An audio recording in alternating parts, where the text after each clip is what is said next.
मेरो निन्दा नखुल्दै छोरी चाहिँ चाँडै उठेर मलाई उठाउन थाली।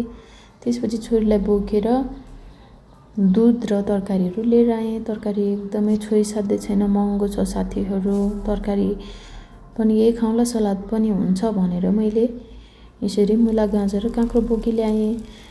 बुढाले चाहिँ बेलुकैमा खाना खाँदिनँ है भन्नुभएको भएर मैले रोटी बनाएँ। छोरी चाहिँ यसरी झुलिराखेको छ, उसलाई निन्दाले छोपेको छ, सुत्न पनि सकिराखेको छैन। बेला बेलामा गीत गाउँछे, घरि लुगासँग खेल्छे, घरि खानेकुरा खान्छे। मैले चाहिँ यसरी उसलाई अगाडि खानेकुरा राखिदिन्छु, केही न केही राखिदिन्छु, ऊ भुलिराख्छे। घरि मलाई खुवाउँछे, घरि आफै खान्छे।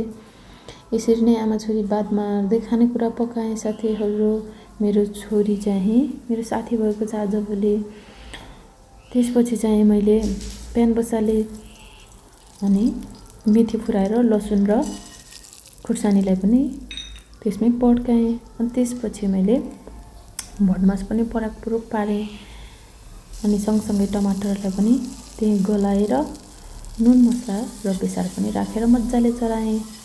मन त दिनदिनै थकाली छिटै खुवाउनु मन लाग्छ, के गर्नु साथीहरू, महँगीले केही खाइसाध्य छैन। परिवारलाई मिठो खुवाउँ, बच्चालाई खुसी पारौँ, बुढालाई खुसी पारौँ जस्तो लाग्छ नि, के गर्नु, यस्तो छ परिस्थिति। त्यसपछि मैले अलिकति किन्नु राखेँ र चलाएँ। मेरो अचार बनाऊ कि तरकारी बनाऊ यस्तो तयार भयो। त्यसपछि बुढालाई पनि मैले बोलाएर यसरी खानेकुरा दिएँ।